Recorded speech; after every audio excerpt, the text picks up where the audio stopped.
met you people 500 years ago, look at us. We've given everything. You are still taking.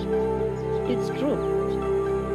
When you educate a man, you educate an individual.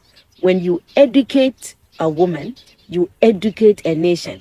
And I genuinely think that this kind of orientation has been part of my own outlook on the world, in the sense that I had, right from the beginning, we are not Islamic, we are the Akans, most of us are not.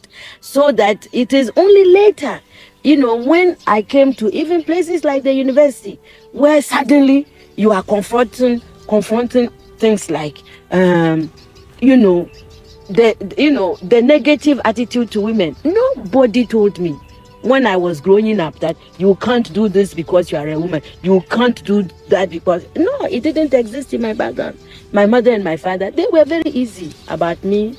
I mean, there was no apology, nothing. According to our people, you inherit your name and your soul from your father. But you inherit land, security from your mother. So this kind of balance has always been part of the ambience. It has not been deliberate, but I have done things like become a whole minister of state without telling her. She was so hurt when I accepted to become, for instance, the Secretary for Education without consulting her. Now that I'm looking back, how could I have done that? You see, she heard it on the radio. That, for instance, was not nice. But then she discussed it with me and we made up. So in this kind of atmosphere, if you have something in you too, it came out. But then I had gone to school. And since I believe that maybe talent is transferable, I mean, since I had gone to school, then some of this basic talent that was around, mine got translated into writing books. But I don't think that I'm the most, Marxist of Africa's writers. I mean, people will mention Gugi Wathiongo and other people. Yeah, but I don't know. But it's the critics. You see, the critics, they will read these things and they start telling. I can't deny, I think, like I said, if people think that they can feel my socialist orientation or anti-imperialist orientation in my works, that's fine. I'm happy. Yeah. Thank you. What were your ideas? Oh, well, basically, it was to democratize, education and make it more nationalistic. Yeah, but nationalistic in terms of more African, more Ghanaian content to education, and have more children going to school and stuff like that. Yeah, Mm-hmm. You have called yourself a critical patriot. Have I? Yes. Where did I do that? I've seen it in some interview with you. I see. Yeah. And I think Ghanaians, nearly the whole nation, is, are critical patriots because we are a highly politicized people. Ghanaians don't sit. People discuss, they talk, Mm-hmm. All over. We've always been like this, and I suspect we'll be like this. Ghanaians are political from when they are 3. And they are political when they are over 100. So in that respect, I am not such a unique Ghanaian. I'm just a Ghanaian. You didn't mind being a member of a military government? I won't answer.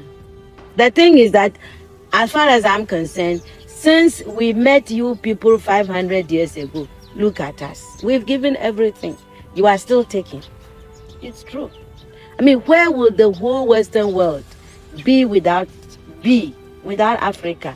Our cocoa, our timber, our gold, our diamonds, our platinum, our whatever. Everything you are is us. I am not saying it, it's a fact. And in return for all of this, what have we got? Nothing. Anti-personnel indoctrination against ourselves. If you go and cook your horrible diseases like AIDS, you say it is us.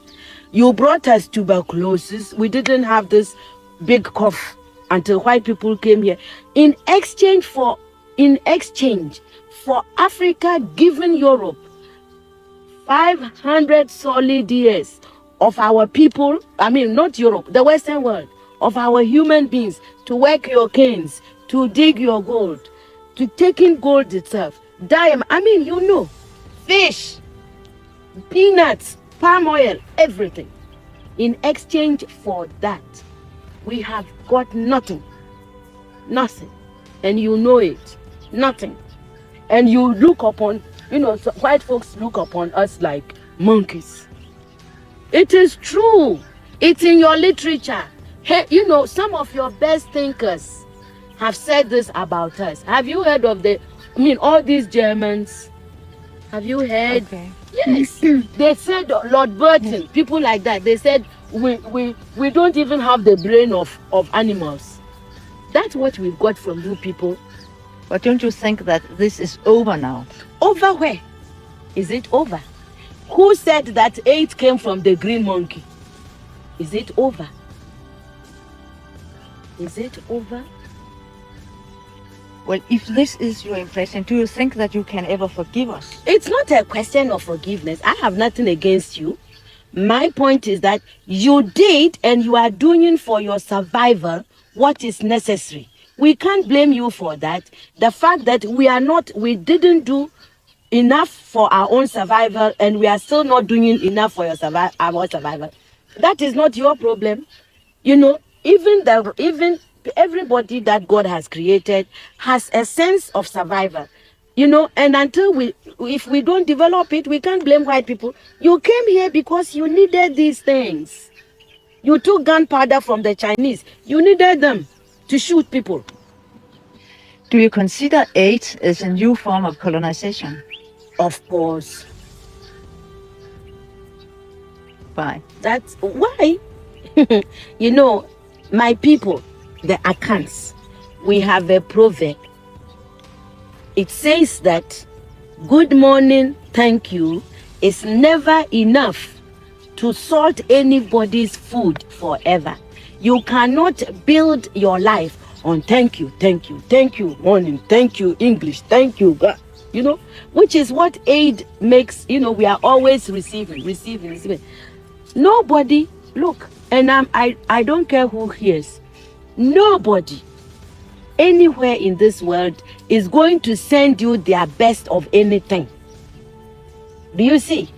Neither the experts nor people, you give us what you can afford. Aid is the leftover, really, and it cannot be enough. Aid, you can, when the world is now the world is one place.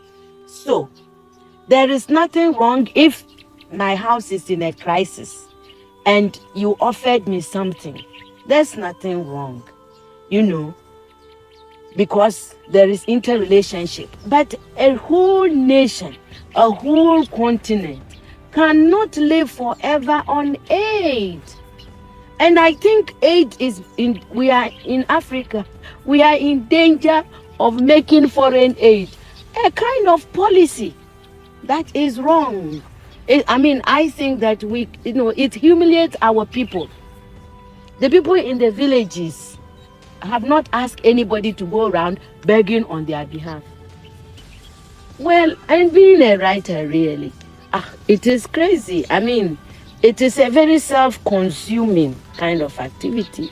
You sit in a room, you write, and you think that other people outside want to hear it. The tensions of, writing a book, it's tense. When you finish writing the book, you are tense because you wonder, how will the publishers and editors react to a book, to a story?